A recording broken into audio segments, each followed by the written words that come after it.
Kegiatan monitoring IPAL ya, menindaklanjuti atas perintah Ketua Dewan. Ya, memang pelajaran terkait dengan IPAL masih belum maksimal ya Pak. Kebanyakan yang belum punya IPAL ya.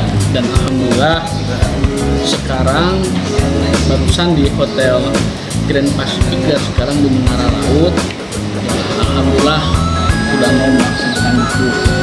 Jadi target untuk IPAL itu harus seluruh hotel yang besar yang harus mempunyai IPAL, dan juga ke pemerintah juga terkait IPAL umpamanya sudah dilaksanakan, tapi drainasenya juga harus tersedia nanti ya, difasilitasi oleh dinas PU ya, karena pembuangan dari IPAL itu biasanya ada yang langsung ke sumber resapan, ada yang melalui drainase.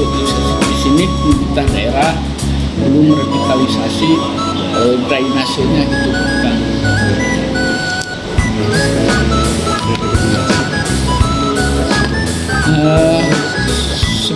Sebenarnya regulasinya juga untuk kalau menurut saya setiap hotel yang besar yang di Pangandaran itu harus disertifikasi, karena dengan disertifikasi hotel bintang semua perizinan akan terkapal, termasuk PAD ya dari yang menginap di hotel yang sudah disertifikasi itu harga jualnya juga bisa terkontrol oleh pemerintah daerah, karena akan ada standar harga bintang 1 harganya sekian, bintang 2 sekian, 3 sekian.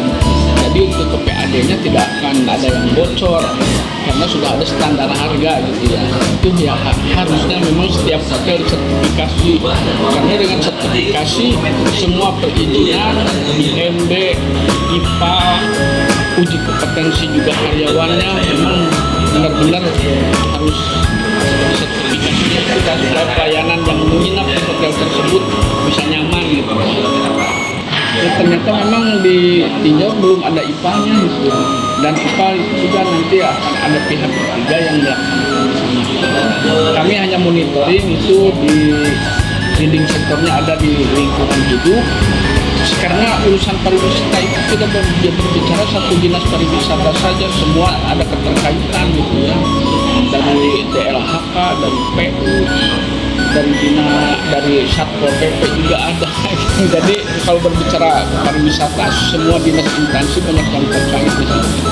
Kesehatan pun juga dari hotel yang punya restoran kan harus ada. Kita daerahnya mungkin harus menerapkan semacam drainasenya yang itu tergantung ke dinas lingkungan hidup ya. Jadi kalau kami hanya mendorong supaya semua hotel di Pangandaran lengkap dengan IPAL-nya ya, karena memang IPAL itu cara pembuangannya kan ada dua ya, ada yang sumber resapan, ada juga yang ke drainase gitu ya. Tindak lanjut ke depannya ya, saya menghimbau kepada semua hotel mengikuti arahan dinas lingkungan hidup aja yang harus ditempuh untuk usaha hotelnya yang disarankan oleh lingkungan hidup ya, segeralah buatkan amanlah lingkungannya gitu dari segi lingkungan, karena kan dari hotel itu banyak limbah ya, tapi kalau B3 memang ada ya, cuman kapasitasnya hanya sedikit B3. Kalau B3 lebih cenderung lebih banyak ke rumah sakit domestik ya, limbah domestik ya, limbah keluarga lah.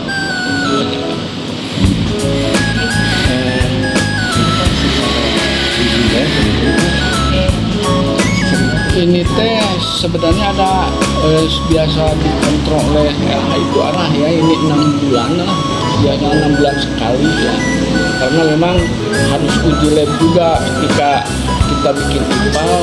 Air yang dibuang itu sebenarnya harus diuji lab dulu apakah sudah bersih, aman atau belum, nanti ketemunya di dinas kesehatan. Nama saya Dadang Kos dari fraksi Golkar, Komisi 3, Ketua Komisi 3.